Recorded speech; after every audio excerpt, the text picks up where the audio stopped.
weight gain is not a sign of failure or a betrayal from our body. It's actually a symptom of your body needing attention. Our body's not betraying us. We're betraying our body by not listening to these symptoms.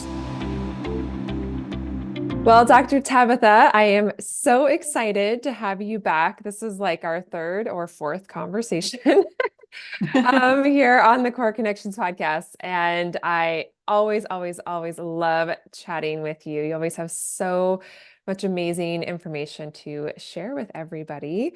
So welcome.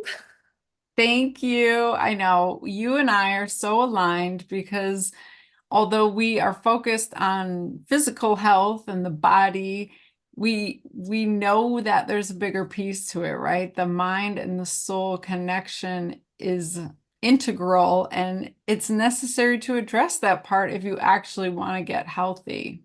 Absolutely. Yes. It's like we can do all the to-dos, all the physical things, and those are important to a point, but we doing some of that deeper soul searching belief system is so powerful. So we're definitely going to get into that today. But because you are the hormone health expert, I kind of want to start talking about, why are so many women struggling in that perimenopause, menopausal stage of life and having a hard time, maintaining a healthy weight, or if they're trying to lose a little weight for health reasons, of course, right? We want to maintain a nice, healthy weight. Like, why is that? Why are we dealing with so much hormonal weight issues? Essentially, right, is what it's coming down to. Yes, yes, and it's multifactorial. So we were always told that we just need to eat less and exercise more, that it comes down to counting calories and you want to be in a calorie deficit. So it was simple math. If you ate less calories and you burned more calories with exercise and you stayed under 1,800 calories, like some random number, whatever diet you're following, that you would lose weight. But we have found that clearly is not the case for the majority of women. And even when it is the case, it's not sustainable because your body usually rebels, or you rebel mentally and you regain the weight. So we have to take a step back and examine, why does the body do that? Why can the body potentially lose weight, but then it brings it all back on? And it's because we're not fixing the root cause of what's driving the weight gain in the first place. So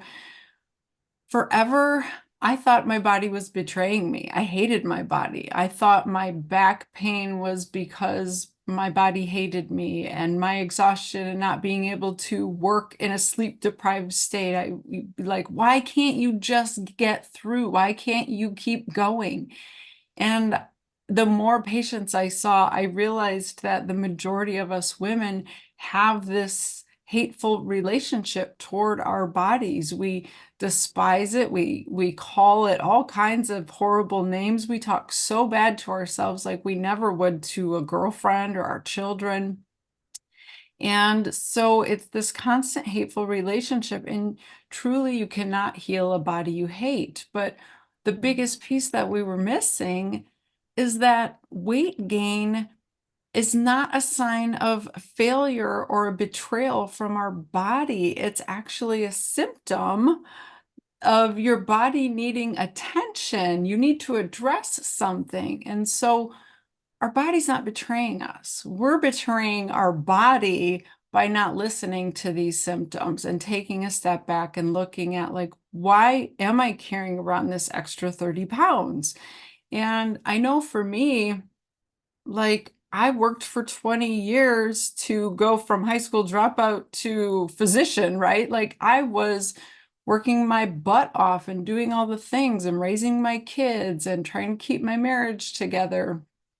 And I was carrying extra weight because my gut was a mess, because my thyroid was out of whack, because my adrenals were burnt out, not because, I mean, my diet was terrible, but it was all a culmination of these root cause issues that I was not addressing. I was just completely ignoring. And so that's the problem, is we're just looking at weight completely wrong. And so often our weight issues are a hormone imbalance, and we just need to really understand that. And so I would love to talk more about like what kind of hormone imbalances causes weight gain, and what is our body trying to tell us, because that's where the answers lie. Yeah, you said so many amazing things that I feel like come up from time to time. And I talk about, especially from the movement perspective, how, over the years, I've shifted the language I use. Instead of saying, make sure you do your workout or your exercise. It's like, let's actually look at it as your movement practice, because your movement practice should be nourishing to your body, just like your nutrition plan and all the food that you eat and everything that you do for your body. When we start to shift it and look at it as how is it nourishing us? How is it fueling us in a positive way? It can make such a massive change. And one of the side effects is you could lose weight. I always think it's such a fun kind of conversation to have, where someone will say, oh, I started doing yoga, or even, like core rehab. And I don't ever talk about core rehab as a weight loss program. It's not designed for that. But what does it do? It makes you slow down. It makes you really become more connected with your body, and you're treating your body so much better because of the way that I'm teaching you how to better move, that some people do start to lose the weight. And they're like, but wait a minute, I'm now exercising less. And I'm like, ding, ding, ding, we have a winner. Yes, we just don't understand that piece. We're being treated like little men and told like we just need to burn the calories and sweat hardcore and lift heavy and do all of these things. And nobody's taking account into the fact that our nervous system responds to all that. And if we already have an overactive nervous system, it further drives that dysfunction. And what I've found is time and time again, women can't lose weight by exercise. Exercise is for getting strong and flexible and increasing your mobility, and you're improving your lymphatic system and your mental health. Weight loss comes from getting your systems into balance, and that requires taking a step back and seeing how your nervous system is functioning. I know for me, when I was doing HIIT training 3 times a week, I was inflamed and I couldn't really get rid of the weight. And I kept having brain fog and fatigue. And then I started developing um, slow recovery. Like it would take me days to recover from a workout. I'm like, why am I beating myself up? I'm like in pain for 2 days from this one workout. I'm struggling the whole time. And once I started doing Pilates and using my breath to manage my movement and regulating my nervous system, like so much shifted and the weight just released. And I was like, yep, that makes total sense, because I'm no longer fighting against my body's natural tendencies and needs. Like that's what it needs. And here I was making the problem worse by doing this high intensity interval training and all these other things, when that's not what my body needed. And I'll tell you, I see so many women who train for marathons or triathlons or just do like this hardcore bodybuilding stuff, and it puts them into premature menopause. It causes major hormone imbalances. It causes adrenal dysfunction and gut issues like chronic leaky gut and dysbiosis and all the things. And so that was a big impetus around writing this book, was I need to help women understand what all these symptoms are that your body is having. They're just warning signs like, hey, this system needs addressing, and it's all impacting each other. So we need to unpack all of that and Yes, we figure that do. out, right? Tabitha, I have a question. You've hit on something that I think some of our listeners are probably like, "Ooh, I'd love to hear a little bit more about that." And that is, you said, so marathon runners, those that are working out really, high intensity. Can you explain For those that it's not working for, because there are, for some women, it can work out amazingly well, but it needs to be balanced with other things as well. But for those that it's not working well for, and those tend to be the women I tend to work with because they end up finding what I do because the other is not working well for their body hurts or all the things, right? Can you explain what that high intensity, that over exercising is doing from like a hormonal perspective and inflammation and all of that? Yeah, yeah. So I learned this way back in medical school, a long, long time ago. Um, what we came to understand as gynecologists were from studying gymnasts, like Olympic type gymnasts who are in the gym multiple hours a day, really pushing their bodies, or long distance runners, things like that. And these women would consistently lose their periods and become amenorrheic, like they just stopped having periods. And eventually, doctors caught on to the fact that this was causing long-term damage. So they started studying it and they realized that it was putting them into this almost, menopausal state in their teen years, 20 years, 30 years old. And without those sex hormones, it was causing thinning of the bones. So you get you have a gymnast who looks so fit and so healthy, yet they have osteoporosis. Like that's a big problem, a big deal. Um, and you have these marathoners ending up with adrenal fatigue where their cortisol level is so low that they can't get out of bed and function during the day. And so these were extreme cases that showed us that your other endocrine systems impact your sex hormones. So we have these axes in our body in the endocrine system. They're called like the HPO axis, the HPA, the HPT. It's the hypothalamic pituitary ovarian axis, thyroid axis, adrenal axis. Essentially, your brain is in constant communication with your other endocrine organs. Your brain makes hormones. Those hormones talk to those organs make hormones and talk back to the brain. And it's this constant communication that's going on. And those axes actually talk to each other, which we didn't used to understand. I wasn't taught that in conventional medical school. It wasn't until I studied functional medicine that I understood this aspect. And so if you have a girl who is chronically under stress, she's pumping out too much cortisol during the day to handle emotional stress, physical stress, whatever, like having surgeries, being sick, running marathons, just overdoing the HIIT training, hating her job and her boss, all that stuff is a constant cortisol production. And so your brain says, okay, she's really stressed out. It's not a good time to reproduce.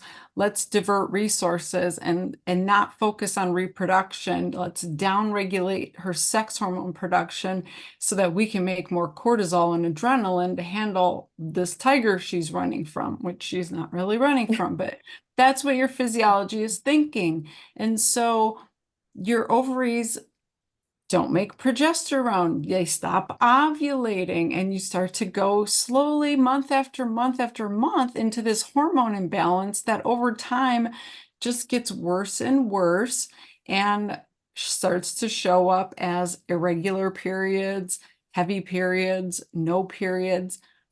But unfortunately, we mask women's periods with birth control and other things. So a lot of times we don't get that signal warning from our body. We're not paying attention, or we're taught to ignore it. And it's just a nuisance and like, don't talk about it. It's shameful, when it's actually our fifth vital sign. It like tells us so much information. And so we just allow these hormone imbalances to progress and continue.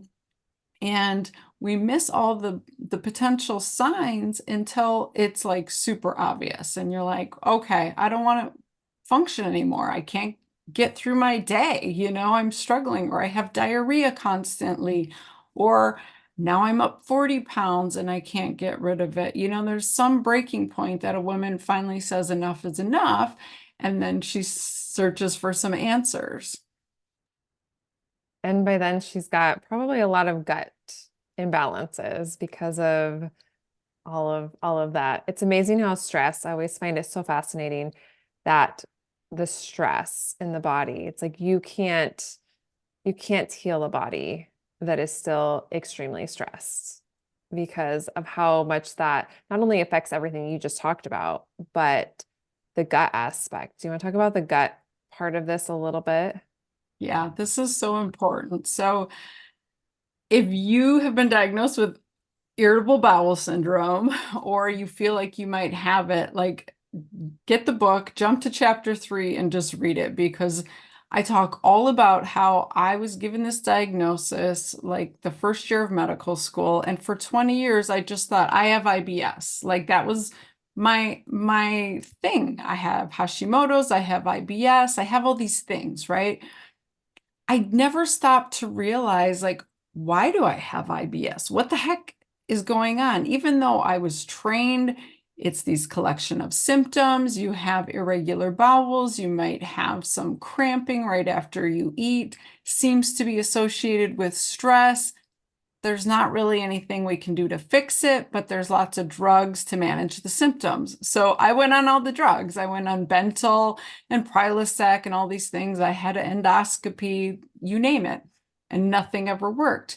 And it's because our nervous system talks to our gut. There's an entire separate nervous system called the enteric nervous system that controls our gut. And so the vagus nerve is a really big part of that. And that's one of our main nerves that go from all the way from our brain, all the way down our neck, through our body, into our stomach. And so as children, we're really in tune with this. Like if someone gives you the creeps, you feel it in your gut. You're like, yeah, that feels weird. Or you get butterflies when you're excited. Or say you have to like give a speech at school and you're afraid, like you feel nauseated. Your gut is telling you how you're feeling. So there's this core connection, right? And so as we get older, we're taught to ignore that. Just don't worry about that, push through it, whatever. And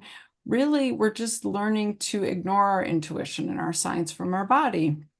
And so, this whole nervous system is telling our bowels and our stomach when to contract and when to relax and when to produce digestive enzymes and stomach acid and all the stuff. So, if our central nervous system and autonomic nervous system aren't functioning well because we're overly stressed, I wish there was a better word for it because people just are like, oh, I can handle my stress. It's not a big deal.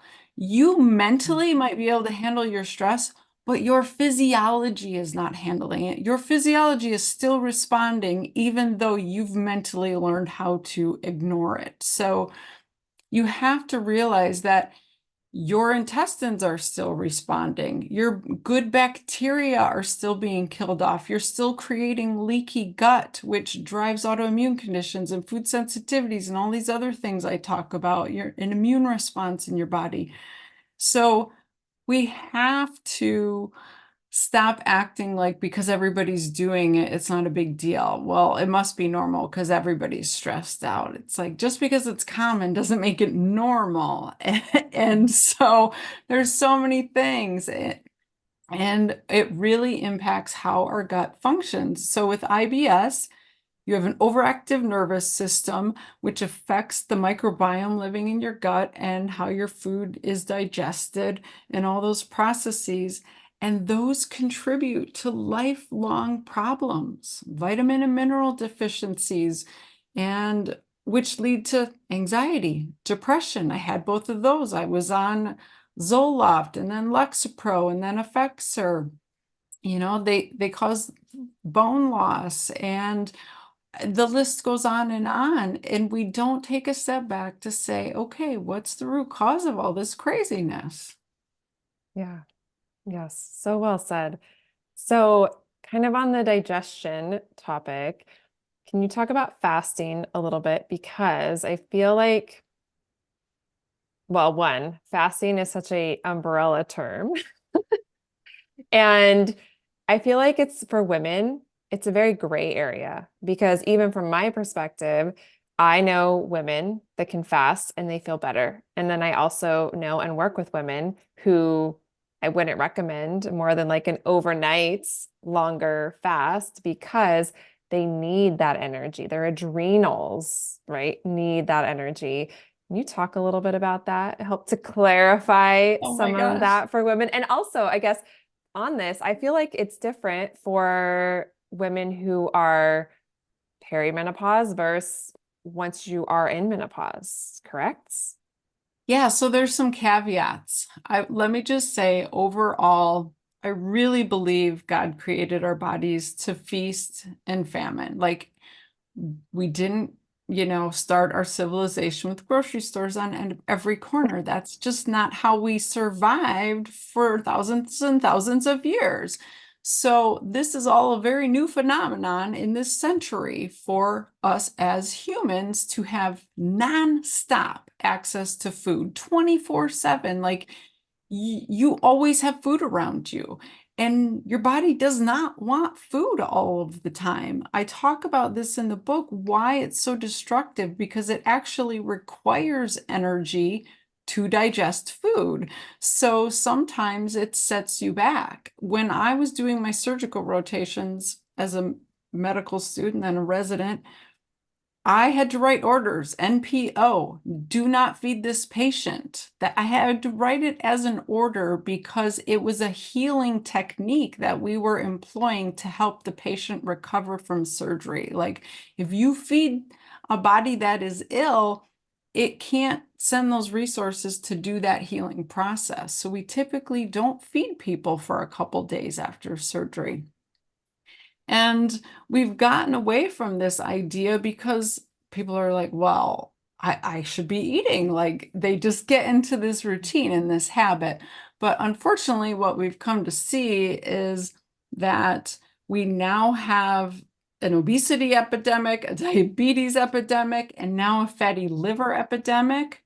A lot of your women have probably been told, oh, you have elevated liver enzymes or you have fatty liver. It's no big deal. We'll just watch it.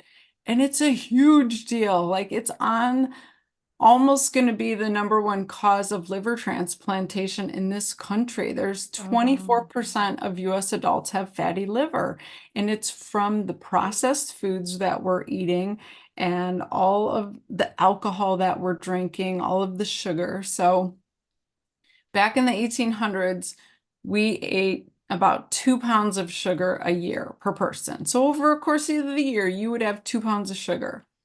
You now eat 60 pounds of sugar per year. 60. That's more What? than 1 pound a week. That is the average in this country. You're eating a pound of sugar a week. And so somebody said, what should we be eating? It's actually recommended for women to have 25 grams of sugar a day. Look at your coffee from the drive-through. There's more sugar than that in your 1 cup of coffee. And that's supposed to be your recommended daily allowance. It's in So everything. This is the thing where I think we don't always, I mean, some people know this, not everybody knows this.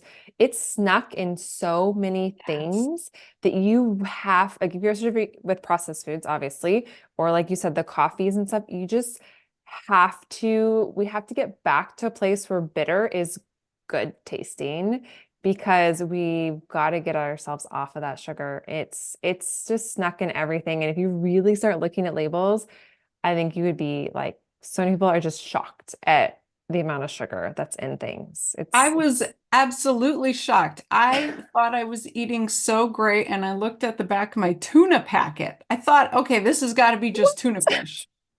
Nope, there's sugar in the tuna fish. I was recently in the Bahamas and bought coconut water. I thought, okay, this is just gonna be coconut water. It had added sugar. I was like, are you crazy? This is not necessary. But we have It's trained our taste buds to require this high intensity amount of sugar. I remember breaking up with sugar and thinking that fruit did not taste sweet, but I was going to just eat the fruit and deal and ignore all the donuts and everything and get through it. And about 3 to 4 weeks later, the fruit started tasting really sweet again, and I couldn't eat as Mhm. much of it. But it took a while of me breaking up with Yeah. sugar. So I talk about that in the book of like how sugar has just slowly infiltrated our food, and we have no idea that we're even addicted because we don't know we're consuming it a lot of the time. And so, like Mhm. you said, it requires really getting diligent and doing some investigation and being your own health advocate and looking at that stuff. So that is why a lot of women can't fast, because they are constantly used to taking in a certain level of carbohydrates or sugar, which carbohydrates are just a bunch of sugars strung together, whereas proteins are a bunch of amino acids strung together, and lipids are a bunch of fats strung together. So if you are consuming a high carbohydrate diet, lots of even vegetables and fruits and legumes, like my daughter forever lived on like a pound of pineapple and beans a day, like constant sugar going into her body. And when you do that, your pancreas has to make insulin to regulate that sugar in your bloodstream so it doesn't get too high because it can be toxic. It causes this oxidative process. And so insulin has to take the sugar out of the bloodstream. And if you're not training a marathon or using that immediately, it has to go somewhere. And so your body stores it in the liver as fat. And unfortunately, insulin is a fat storage hormone. And so you can get into this shift of like every couple hours needing to top off your blood sugar because it doesn't feel good when it goes down. And you just keep storing it somewhere and storing it somewhere. And so if you tell that person to fast, their body hasn't been utilizing fat for fuel. It doesn't know how to do beta oxidation, which is the other form of energy production. It only knows glycolation and glycolysis and all the carbohydrate end of the energy spectrum. And so you have to regain your metabolic flexibility. And sometimes that means shifting what you're eating first and then trying to get into a time restricted eating pattern or a fasting pattern. And so that's what I'm really passionate about, is teaching women how to make that shift from sugar burner to fat burner, how to regain that metabolic flexibility so that it does feel good to turn on the fat burning mode and tap into your fat stores for fuel and not feel hangry and jittery and angry and like have to have a snack Mhm. every time. So you mentioned like, how does this work with younger women? It's all the fad now that, it matters when your cycle is and if you want to be fertile and all the things. But I will also say PCOS is one of the number one causes of infertility in this country right now. And Mhm. polycystic ovarian syndrome is an insulin resistant metabolic disease. It's from blood sugar dysregulation. And they need to fast. Those women need to fast. We're we're telling them they should eat every couple hours to maintain their blood sugar, but unfortunately, it continues to elevate their insulin levels and drive this metabolic disease further off the course, ending up in diabetes.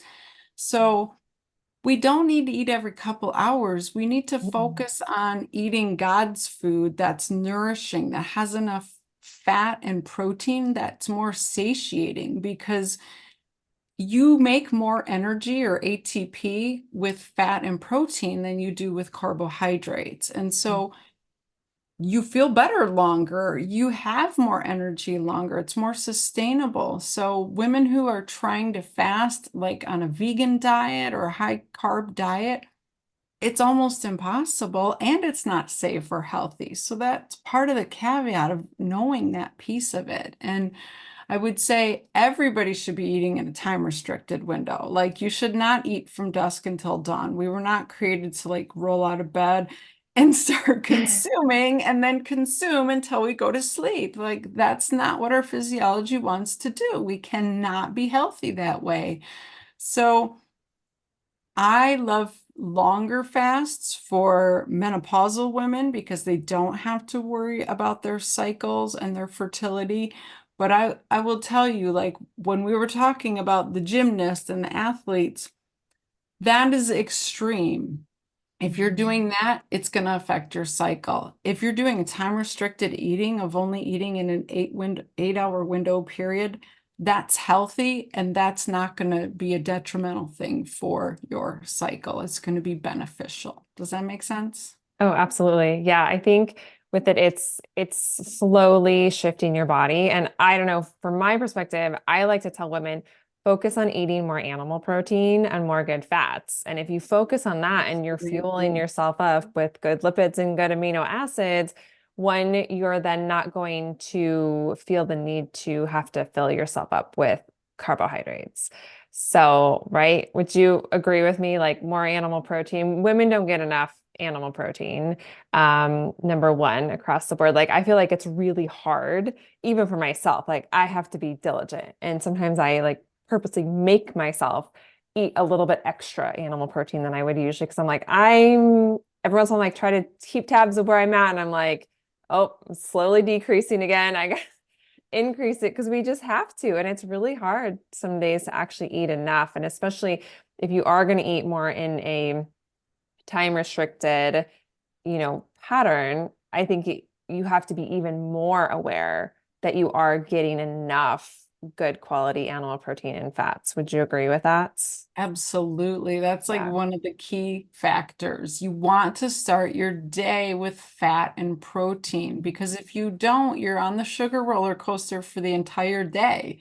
When I used to eat a bowl of cereal for breakfast, I wanted another bowl 20 minutes later, or then I wanted the donut or whatever sugar was available. Even if it's not outright sugar, if you're just eating muffins and bagels and drinking your gourmet coffee and all of that, it's just constant sugar influx. And I promise you, you'll never be able to like tap into your fat stores and release that excess weight. You just won't Mhm. because you're relying on what's in your bloodstream to create your energy. Yeah, I love this. I think this is such good information, good reminders for everyone listening. Because I feel like the whole protein conversation comes up all the time. And because I just see, I know you see it too. I see it in my ladies who are tired and exhausted. I'm like, you need more animal protein, eat more animal protein. And it's amazing. Sometimes that initial shift is hard, right? Because it's just a different habit for them, their digestion. Right now, they're eating more animal protein. Don't do a 180 overnight, ladies, but gradually increase because you got to let your digestion make it different or adjust to that additional animal protein. But time and time again, when I get women there, they're like, oh my gosh, I feel so much better. And then when they start to let it slide back again, they're like, oh, I need to increase it again. It is phenomenal to me how it really makes such a powerful difference. So, okay, Absolutely. Tabitha, let's shift a little bit. We have to talk about beliefs, meditation, our faith in God, in just your perspective on all of this, because this is so powerful and it can be, and I know I see it, I've seen it with myself, I've seen it with my clients that get stuck in their healing journey. And I'm like, this is the piece. So, ladies, listen up.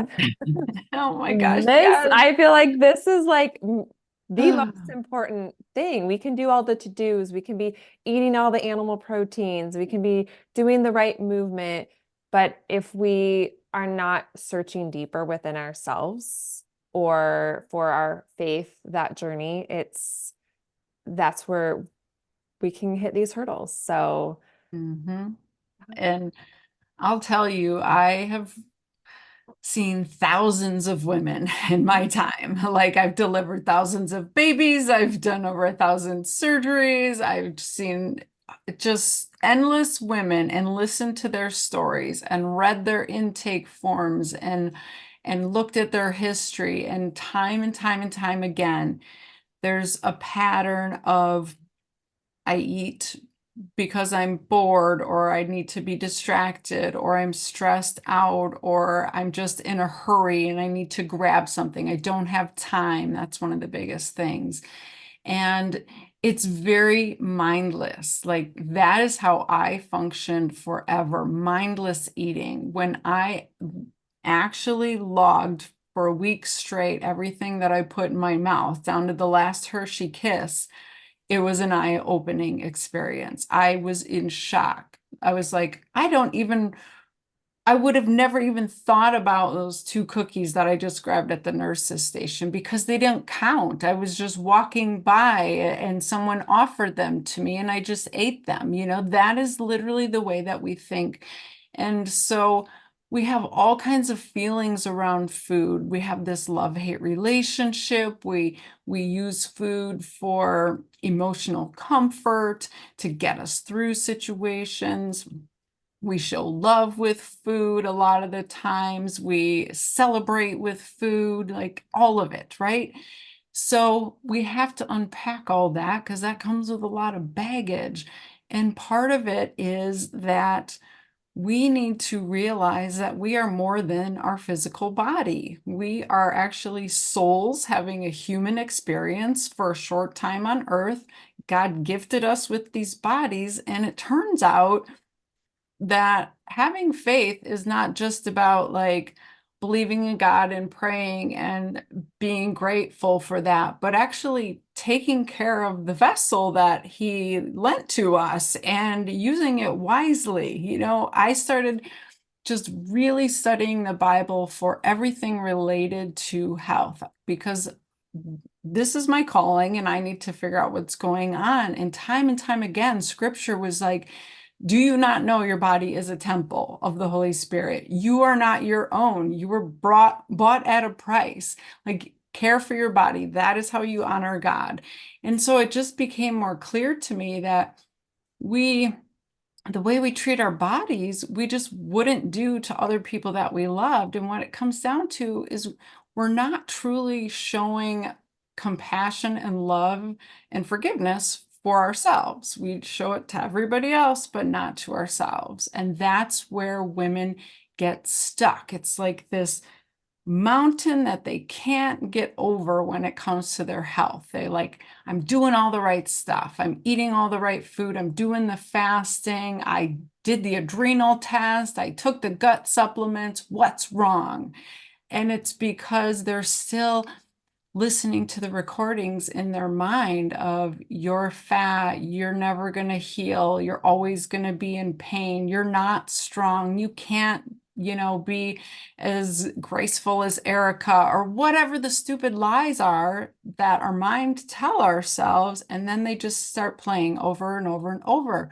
And so it turns out that our soul has this ability to override all that crazy talk in the mind and to shift things. And so, if we can actually get control of our mind, we can change things because our mind is just a computer program and we just have to change what it's telling our brain because our brain is then telling our body whatever it's hearing. So, I've been studying Joe Dispenza a ton. He does all this quantum physics. How does the energy in the universe heal or harm you, right? And every time you have a thought that is destructive or negative, you actually make chemicals in your brain and they go throughout their body and they send signals to your body. And the more you think it, the deeper this pathway gets rooted. These nerves just like get this ingrained pathway of like, oh, every time she has that thought, create these inflammatory chemicals, inflame her, inflame her. And so my stressed out, crazy job as an OBGYN was driving my back pain because I was inflaming that area so much. And it wasn't until I absolutely shifted my mindset and trained my mind into a healing mode that I was able to heal my back pain. And so it turns out we can do this, but it's hard to do it without our creator, without a bigger source of energy above us because we didn't create ourselves. So how could we heal ourselves, right? We need to turn to our creator and say, I need your strength because the willpower runs out as soon as the cookie shows up. So show me how to stay strong and stay in faith and believe in myself and my ability to heal. And it comes from studying the Bible, studying the word, and realizing that you're more than these feelings you're having. You're more than the fleshly desires. You're more than the hunger pains. Like you can really push past that and find a greater strength. And it's so empowering. Like I used to teach fasting to women and they had great results, but then they would gain the weight back and go about their lives. When I incorporated meditating on scripture every day, it was absolutely a different transformation. Like these women are forever changed because now they have this superpower of like, oh, I just need to like give my burdens to God and ask him for the strength and rely on him and I can get through. And so it's next level, that's for sure. It's obviously not for everybody, but oh my gosh, when you actually do it, it's incredible. Yeah, it's like getting out of your own way in a sense Exactly. and allowing for I feel like someone to help you in a sense, because Yes. I hear this. I just had a session yesterday with a client and she was telling me how like, oh my gosh, she's like done such amazing work at finally like believing in herself and like all these just beliefs and just we had a whole great conversation kind of what you're talking about. And you could really like I could see a difference in her when she had walked in. I was like, okay, we're making some incredible strides here. And it's you can get that pushback. And I feel like I'd love for you to kind of talk about this a little bit. So anyone listening that's like, maybe I'm not super comfortable, maybe they're like maybe kind of drawn to this, but like, how do I Mhm. even start? Like where this might feel uncomfortable to them. Like, what do you recommend? How do you get someone to even kind of start opening up this box? Yeah, let me be 100% transparent. Even though I was raised a Christian and I always believed like Jesus was my savior because I was a crazy kid. I was a wild child. I did a lot of bad things. I needed to be saved. Let me just be honest. But I didn't know the Bible and I didn't have an active relationship with God in a way that was directing my day-to-day life. And so everything was on me to figure out. And that feels really exhausting. Like, if you're listening to this and you're like, I'm exhausted. I'm trying to figure out what I'm supposed to be doing. Why can't my kids to do right? Why can't I get my body to look the way I want it to look? Like all the things, it's because you're trying to rely on your own humanness to figure it all out. And that's not how we were created, actually. We were created to rely on our creator and each other. Like a big part of why God created us to talk is to be in community and to support one another and be in relationship. And so you want to get into communities like yours and like mine and help listen to other women's stories and share your story because that is how we learn and we grow together. So I had to study the Bible because I didn't know what it said. And that's what I teach women to do. You take one simple scripture, like for 40 days, I give you one scripture each day, and I show you how to hear what God is saying to you, not to read it as like a history lesson, like this happened thousands of years. Like, what is the word, the living, breathing word saying to you for your life today in this moment in your struggle? And I make you write it down because when you ink it, something incredible happens. So I call this faithing it. You have to fast for focus, ask for guidance, ink it for clarity, thank God for his unconditional love, hear his plan, initiate action, and then trust his timing. And when you go through this process, it's like 3 to 5 minutes a day. Something shifts. because you're asking the universe to direct your future and to show you possibilities that you couldn't see before because you were so focused on the problem. Like, I can't fix this problem. How do I fix this? And you're like, all right, God, show me all the possibilities. And when you do that, like everything shifts and your mind opens up and life changes, your body changes. Like, I can, if you knew me 10 years ago, I was 30 pounds heavier. I had chronic back pain. I had acne so bad on my back that my husband bought me a massage for anniversary and I wouldn't go. I was too embarrassed to get a massage. Like, I was a different person. I was exhausted. I would fall asleep at the light driving to work. And now I'm like, have more energy than I ever have in my life, and I'm thriving. And it's because I'm not trying to carry all this baggage and do all this on my own. That's not how we're made to function. I know it's not. Well, you're doing incredible work. And it is, you said a couple things that really made me think of something I say a lot. And it's that we get so focused on like whatever the main problem we think it is. So whether it's the weight or the back pain or the pelvic floor, whatever it is. And because I'm always about this in core rehab too, it's like we have to like take your blinders off and just be in the moment and be with your body. Learn to be. And Yeah. that is such a big element of all of this. And like see what, like I always say, like just be open to see what possibility there is for you because so many times like it's really hard to see it when you're not even close to it.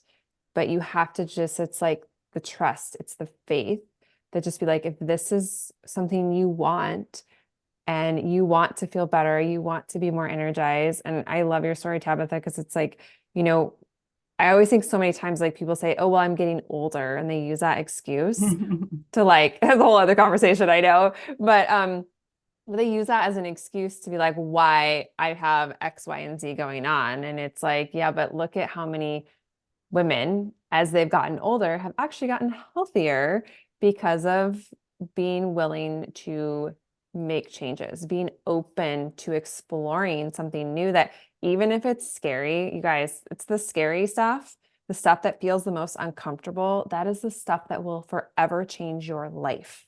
Like that, I can't emphasize that enough. It's for me, it's the same way. It's the stuff that's the hardest. It's the stuff that will forever change your life for the better. Is usually what makes you stop and be like, and question things and be like, wait, is this where I want to be for the rest of my life? And worse and feeling worse? Or is this the piece that's going to make me really start to recognize like what changes need to be made? And they're not always physical. Sometimes there's physical changes that need to be made too, but it's this deeper work that's, it just is, I mean, you and I both see it. It's incredible and literally life-changing. So, Right, so incredible. absolutely. I mean, think of all the amazing things. Like a diamond only is formed under pressure. You know, a potter starts with a big lump of clay and has to like form and mold and take away and change it to make something beautiful. And like there's so many instances where the hard work and that is what creates magnificent change. But I want to like emphasize something you said about being still because for some women, like you are praying. You're praying all the time. God heal me. God help me lose this weight. God help me from eating that cookie. Please keep me away from that cake. Please help me eat more vegetables. And we're begging essentially. And we need to take a step back and listen and Yeah. be in gratitude for thank you for bringing Erica into my life and showing me a new path. Like, thank you for that. Thank you for giving me an opportunity and focusing on those positive changes as opposed to being in desperation and like, oh, please, God, please. You know, he's not a genie. We're not like putting our three wishes in and rubbing the bottle. That's not how it works. We're trying to welcome in character changes, like give me strength.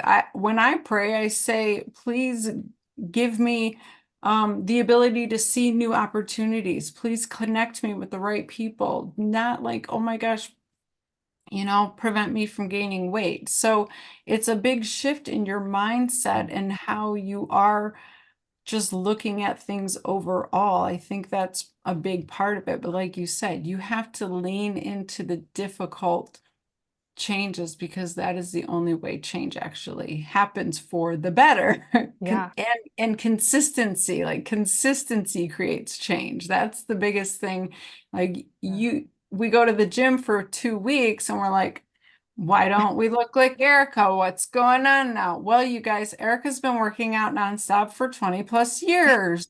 So it's going to take a minute. You know what I mean? Like people do the same thing to me. Well, I'm not going to listen to you because you're so skinny and in shape. And it's like, yeah, because I've been consistently making the right food choices day after day after day and moving my body and not drinking alcohol and sleeping 8+ hours a night and like consistently choosing those right options. And these are the results. So Mhm. I just, we got to stop judging each other. We got to stop judging Yes. ourselves. The more you lift up your other sisters, all the women in your life, the more you lift up yourself, the quicker you're going to see these positive changes. Yeah, and don't force them.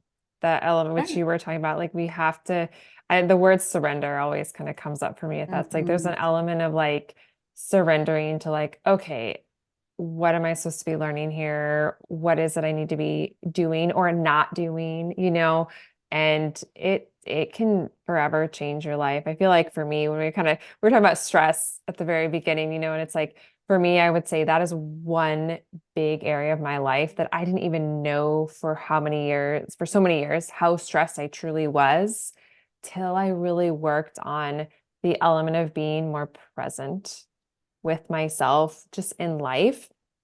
And you start to actually retrain your nervous system.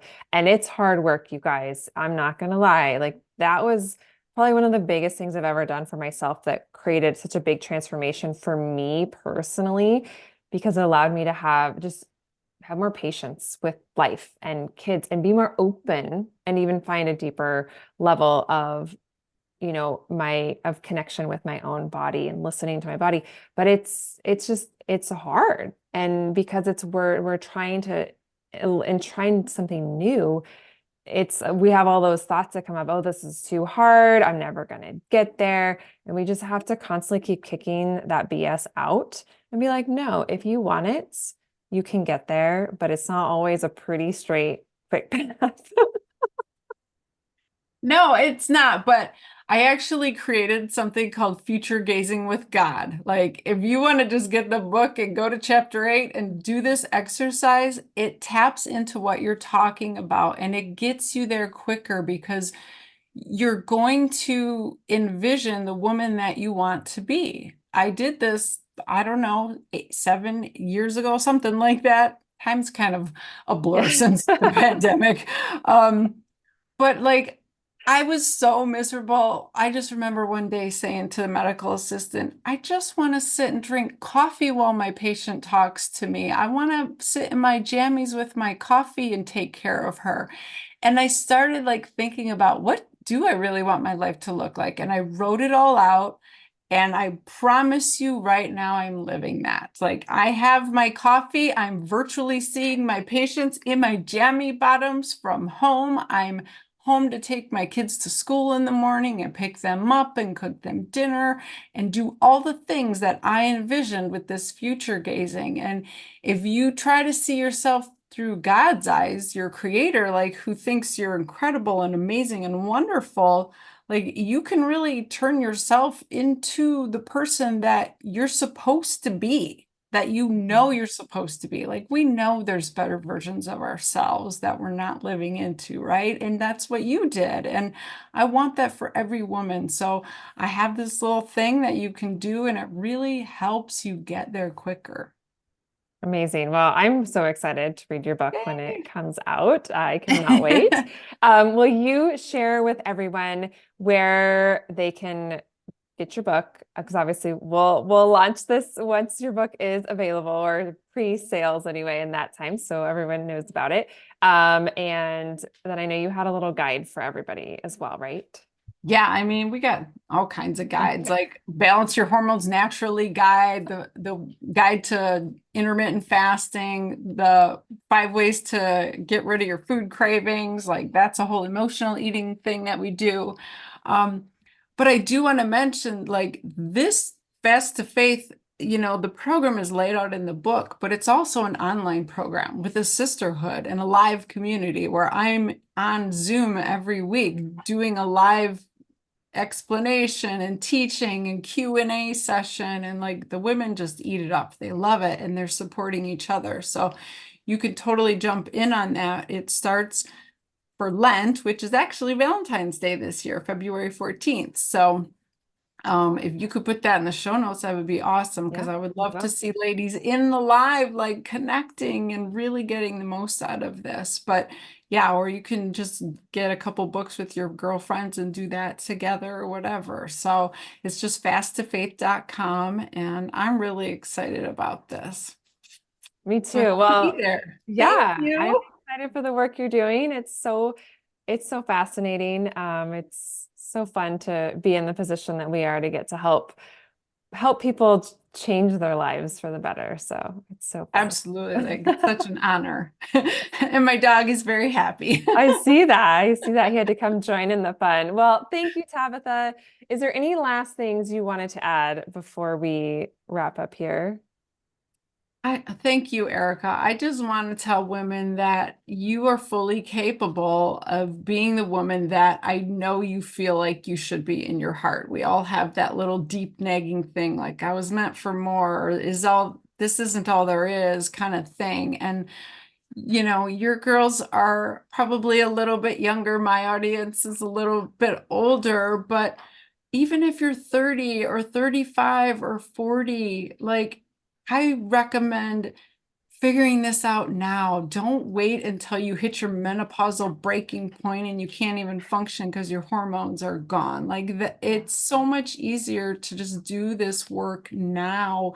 And then you can go into menopause thriving and, being a glamour like me. Like I have a 5-year-old grandson. Hello. And I'm proud of that fact that I'm old, but people don't think I'm old. So I just, Yeah. I, you know what I mean? Like my kids say stuff like, "Oh my gosh, you were born in the 1900s." I'm like, "Shut up." So I'm not that old, but You're not that old. no, but that's what they think. So I would encourage everybody listening, like, don't wait until you hit your breaking point to Yeah. actually go for the life you want, the body you want, the health you want. Like it's all available right now for you. Yeah, prevention. Prevention. You guys, I know it, I say it all the time, and sometimes it's hard to think, oh, why would I do all this? I'm fine right now. But it's like any things you can do to help prevent so many of the dysfunction and health issues that we just see so many women, struggling with. Like, if you can do that, great. And if you feel like you're struggling, well, you're in the right place. So this is a great Exactly. conversation. A lot of things we've talked about, even just from this episode, you can start to bring more awareness to, and just that can start to shift things for you. Right. And what are you teaching your kids? Like, what example are you giving them around food and your emotions and how you take care of yourself and how you nourish your soul? Like, there's so much that you could be doing. So many. Yeah. So pick one thing, ladies. I always say that, like, we can get overwhelmed. Pick the one thing that resonates with you the most and start implementing that, and come back and Love it. listen. Grab Tabitha's book, jump into her program. So much amazing like support system that you all have. So thank you so much, Tabitha. This has been so incredible. Will you say your website again? And of course, I will put everything below in the show notes as Yeah, it's well. fasttofaith.com. Perfect. And as always, ladies, if you have any questions, don't hesitate to reach out to me. You can always find me on Instagram at Erica Zeal. And Tabatha, say your Instagram for The gutsy everybody. Okay, gynecologist. I thought so. I want to double check. As always, reach out and then please share today's episode with other women in your life because you just never know what little tidbit we talked about today could literally be that piece that just transforms her life. So thank you all so much for tuning in. Thank you so much, Tabatha. Always love seeing you and getting to chat. Thanks, Erica.